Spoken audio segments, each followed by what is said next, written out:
வணக்கம். நம்ம இன்றைக்கி முருங்கை மரம் தான் வீடியோ. இந்த முருங்கை பூ பூத்துருக்கு பாருங்க. அதுதான் அப்படியே காயாகும். ஒரு முருங்கை மரம் வச்சோம்னா ஒரு 5 இயர்ஸ் ஆகும். அந்த முருங்கை மரம் வந்து நல்லா வளர்ந்து முத்தின அப்புறம் தான் பூ பூக்கும், காய் காய்க்கும். அதனால் நம்ம என்ன பண்ணலாம்னா, முத்தின மரம் யாராவது வெட்டி போட்டாங்கன்னா இந்த முத்தின மரத்தை கிளைய கொண்டு வந்து நம்ம நட்டுட்டோம்னா அது வந்து 5 இயர் ஓல்டு மாதிரி ஆகிடுது இல்லைங்களா. அதுக்கப்புறமா நமக்கு வந்து உடனே ஈல்டு கிடைக்கும்.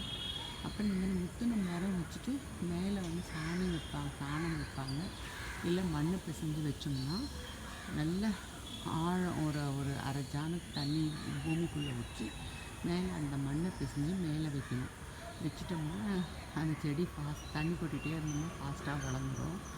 நம்ம இந்த மாதிரி இந்த கிளைய பாட்டம் கிளை வச்சா ஓகே, சீக்கிரம் வளர்ந்துடும். இருந்தாலும் டாப் கிளை வச்சா கூட நல்ல சாயிலில் வச்சோம்னா வேகமாக வளர ஆரம்பிச்சிடும். நமக்கு ஈல்டு உடனே கிடைக்கும். நன்றி, வணக்கம். முருங்கை மரம் லீஃபே வந்து இப்போ யூஸ் பண்ணுறாங்க. முருங்கை மரத்தில் விட்டமின் ஏ, டி எல்லாம் இருக்குது, சின்னு. நம்ம வந்து முருங்கை மரம் காய்ச்சா நல்லாயிருக்கும், நம்ம ஃபீல் பண்ணுவோம். அதனால் ஒரு மரம்ன்றது ஒரு பூ பூத்து காய் காய்ச்சா அது ஒரு தனி சந்தோஷம்தான். அது மாதிரி தான் இந்த வீடியோ.